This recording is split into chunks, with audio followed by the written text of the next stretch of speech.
Today we focus on a silent force behind India's green revolution, the Mexico-based International Maize and Wheat Improvement Center called CIMMYT. From transforming India into a food surplus nation to battling climate change and malnutrition, CIMMYT has been a global pioneer. But with funding challenges like the recent US aid shutdown, how will it sustain its mission? What role India will play in this critical journey? We have with us Mr. Bram Govaerts, Director General, CIMMYT. Thank you for joining with PTI. Pleasure as always. Thank you for inviting me. Dr. Govaerts, CIMMYT was a cornerstone of India's green revolution, helping us achieve food security. Now with the US aid funding tap turned off, how is CIMMYT planning to keep its research alive and strengthen its impact in India? What's the game plan to fill this financial void? First and foremost, I think we need to recognize what CIMMYT and India together have achieved. Because indeed, not only did we turn the country into a food secure country, but also for the entire region, India played a key role in our journey and in that green revolution. However, today, challenges are mounting. Climate change is pressuring our farmers and our food security and resilience. Just right now, we see farmers suffering from the floods that just happened, and let's take a moment to recognize that and to express our sympathy. That means we need to work harder to design around the farmer, around her, the innovations that she needs to still be productive and play the role to supply food for all of us. It are changing times, it are challenging times, and yes, we received considerable support from the US government throughout history.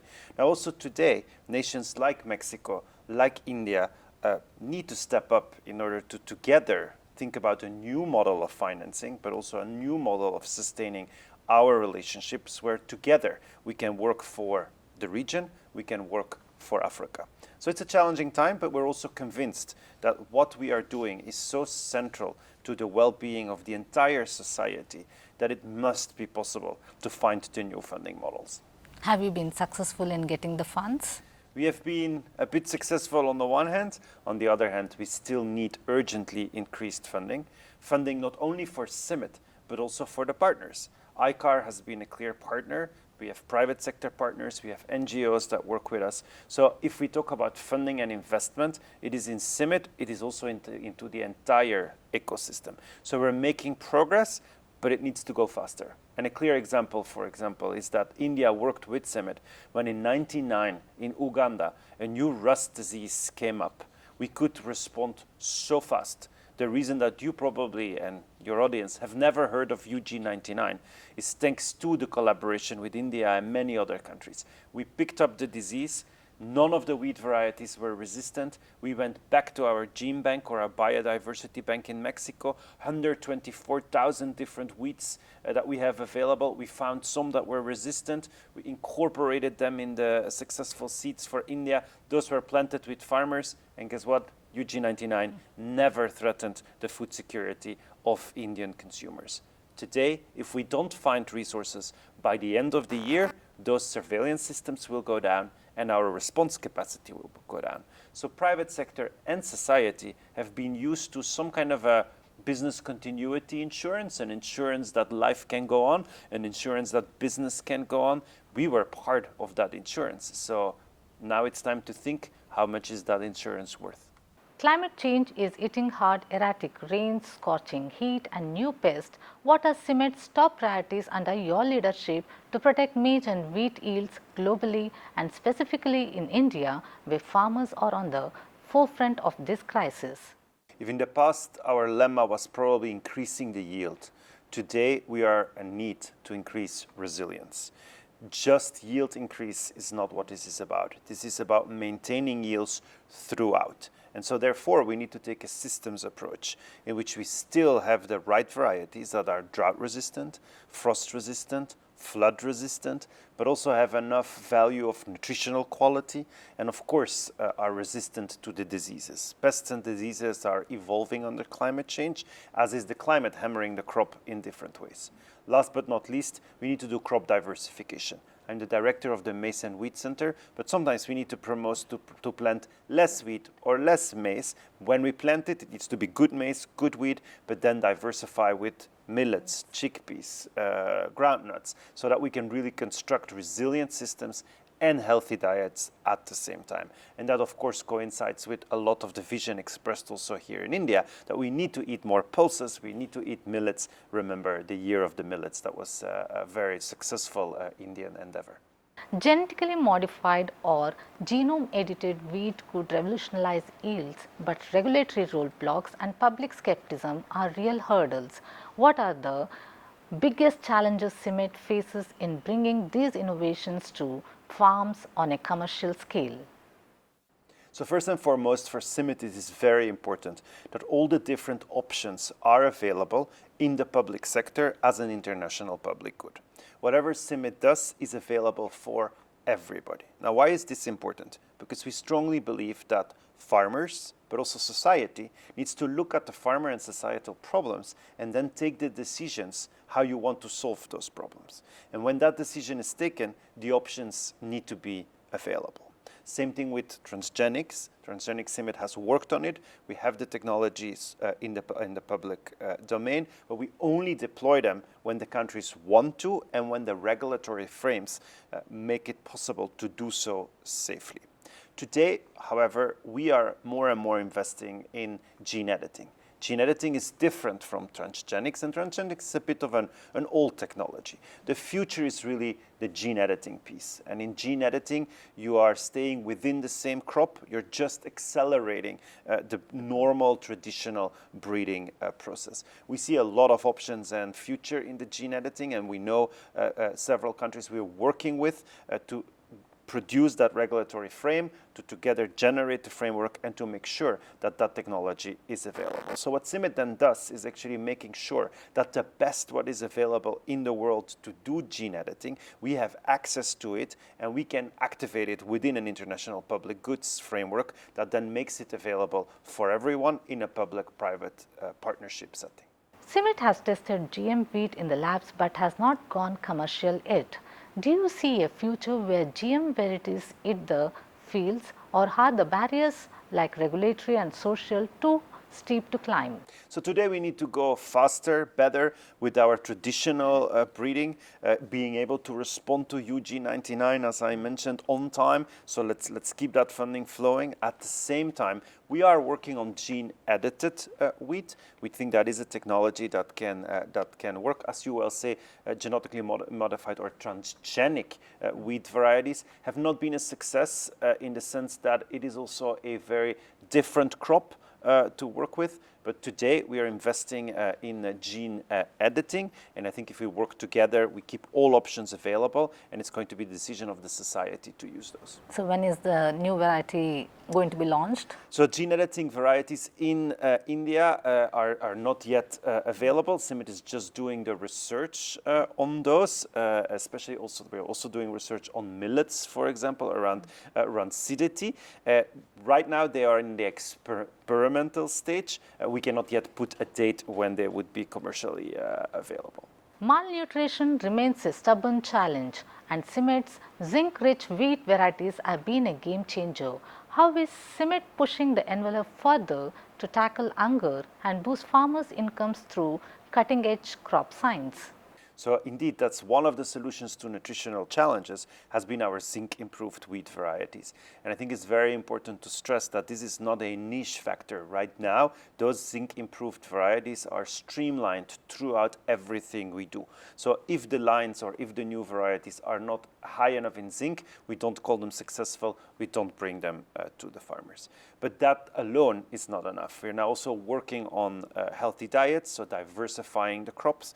And we're also expanding our initiatives so that farmers can take better decisions on how to work for nutrition and how to work for resilience. So I'm very proud that we launched yesterday, for example, our atlas. It is an atlas that looks at what technologies and innovations are available. It is an atlas that shows the options to farmers to do a crop production under a resilient framework. Same way, yesterday we also launched a new initiative, which is an initiative called ARC, which wants to create agricultural resilience in order to prevent conflict. Because not only do we need to produce sufficient for today, we also are very conscious that wherever production falls short, wherever food security falls short, it will create conflict, and you cannot build peace on empty stomachs. Back in 1970s, CIMMYT bet big on open-pollinated maize varieties.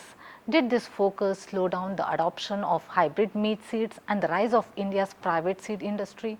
How did that strategy shape today's maize farming landscape? So it's a bit the same in the sense that you have OPVs, you have hybrids.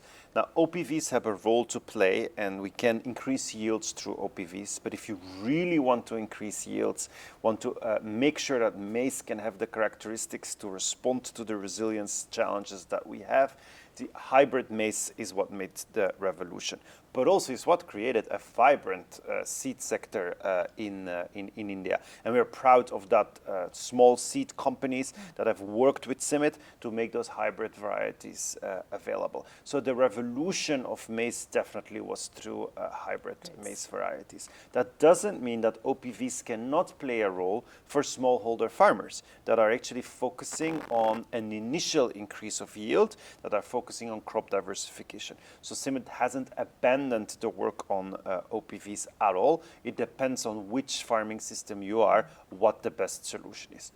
New seeds don't always mean new harvest. Farmer preferences, weak seed systems and red tape often stall progress. How is CIMMYT tackling these socio-economic and cultural barriers to ensure its varieties actually reach and benefit farmers? What a fantastic question, because that allows me to highlight our 2030 CIMMYT strategy. In that strategy, we're no longer talking seeds, we're talking systems interventions. And systems sound sometimes complicated, but it's finding that simplicity in the complexity, because a system intervention exactly means what you're highlighting. Yes, we can have the innovations, yes, we can have the seeds, but actually we need to start from the farmer need. And a farmer doesn't only need seeds, needs a system that works for her. So we are working strongly on designing those systems and then backwards incorporating our seeds, but also working on the policy framework and also working on the ecosystem around that, so that small companies can thrive, that there can be entrepreneurship, that women entrepreneurs can bring solutions to those farmers. From traditional crossbreeding to futuristic genome editing, how is CIMMYT striking a balance between time-tested methods and biotech breakthroughs to sustainably boost maize and wheat production? It's kind of a pipeline in the sense what is available today, we need to make sure that millions have access to it.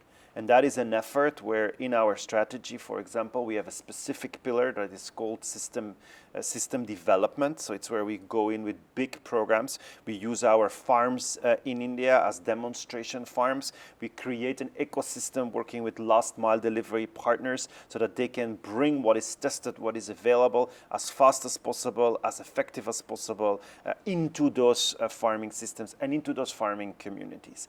At the same time, there is a team of scientists working on those breakthrough new modern technologies so that the rest or the new can be developed, so that what is the next can be developed and can actually be made available for those farmer families. We call it resolving today tomorrow's problems. We need to be forward looking while we respond and make available what is already there. Food insecurity is not just India's fight, it's a global crisis. How is CIMMYT taking its maize and wheat breeding innovations beyond India to other developing nations struggling to feed their people? CIMMYT is an international organization, and we are proud from the start and the nascence of our organization that we were not only about technology, but we were also about a space of having conversations around food security also as an element of national and international security and peace building. So we still strongly believe that today, going back to the roots is what we need to do. Creating that space where nations can come together and together create a response to food security. Because global food security is in the interest of every single individual nation at the same time. So that working together across multiple countries is what CIMMYT does. We are active in more than 80 countries where we're working around maize, wheat, but also sorghums, millets, the systems approach. And at the same time, of course, we need to keep stimulating that global conversation where nations can come together around food security as a good that goes above geopolitical tensions. CIMMYT's partnership with Indian giants like ICAR and Borlaug Institute of South Asia are critical. How are these collaborations evolving to tackle emerging threats like climate change and ensure crops remain resilient and productive? Today we are having high-level conversations to, in a way, renegotiate our partnership so the partnership can become stronger. So because we do see India and Indian institutions to play a leading role, not only for Indian food security, but for global food security. So we want a vibrant ICAR that can respond together with CIMMYT to the needs. We want a BISA at the level of really a regional institution that can serve from India the regional needs, Nepal, Bangladesh, and work together in such a regional setup. So we want to launch the initiatives that can bring those institutions to a global leadership role together with CIMMYT. India owes much of its food security to CIMMYT's past work. With funding system drying up, what role do you envision for India in supporting CIMMYT's future research? Is it time for India to step up and repay the Green Revolution debt?